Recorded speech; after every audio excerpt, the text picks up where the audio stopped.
বিনোদন জগতের সকল খবর নিয়ে আজ আমি এসেছি নিহা। সাকিবের চলচ্চিত্রে অপুর সুযোগ পাওয়ার গোপন তথ্য ফাঁস।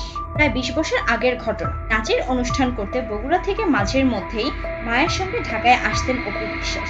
ঠিক তখনই এফআই মালিকের কোটি টাকা কাবিনের ছবিতে অভিনয়ের প্রস্তাব পান অপু। এই ছবি দিয়ে অভিনয় জীবন শুরু হয় এই ঢাকায় চিত্রনায়িকা। কোটি টাকা কাবিন ছবিতে শাকিব খানের নায়িকা হওয়ার ডাক পেয়েছিলেন অপু। তখন শাকিব খানের খ্যাতি এখনকার মতো না হলেও শাকিবের সঙ্গে পর্দায় ভাগ করা একেবারে কম কিছুই ছিল না অপুর জন্য। তাই শাকিবের সঙ্গে জুটি বাঁধা সেই সিনেমা কিভাবে নায়িকা কাজ জুটলো তার ঘটনা এক প্রসঙ্গে স্মৃতিচারণ করলেন অপু বিশ্বাস। সোশ্যাল মিডিয়ায় ভাইরাল একটি ভিডিও। সেখানে দেখা যায় চিত্রনায়িকা অপু বিশ্বাস কোটি টাকা কাবিন ছবিতে কাজ নিয়ে গল্প বলছেন। সাক্ষাৎকারে অপু জানান, সিনেমাটি কাজ করার আগে পরিকল্পনা নিয়ে ঈদের দিন শাকিবের বাসায় আলোচনা করা হয়। সেখানে সবাই একত্রিত হয়ে এদিন শাকিবের বাসায় আড্ডায় মেজেছিলেন। এরপর তাকে নিয়ে শুরু করা হয় আলোচনা।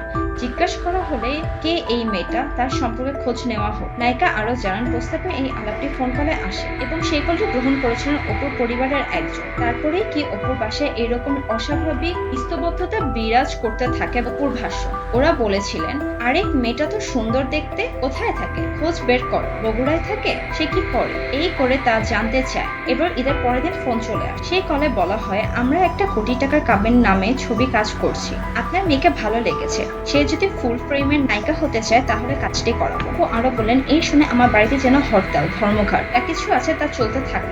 বাবা আরেক ঘরে, মা আরেক ঘরে, যেন মনে হচ্ছে বাড়িতে ডাকাত পড়েছে। প্রসঙ্গে ২০০৬ সালে শাকিব খান ও অপু বিশ্বাসের জুটিবদ্ধ হওয়ার সেই কোটি টাকা কাবিনের ছবি ২০০৬ সালে মুক্তি পায় এবং মুক্তির পরে তাদের ছবিতে এই জুটি বাজিমাত হয়। ছবিটি সফলতা আসে ঢালিউডের সফল জুটি আসরে গড়ে দেয়। এরপরে একাধারে একসঙ্গে পথ চলা মানে স্থায়ী জুটির তকমা পেয়ে যান তারা, হয়ে উঠল জনপ্রিয়। আমার ভিডিওটি ভালো লাগলে আপনারা অবশ্যই সাবস্ক্রাইব করুন।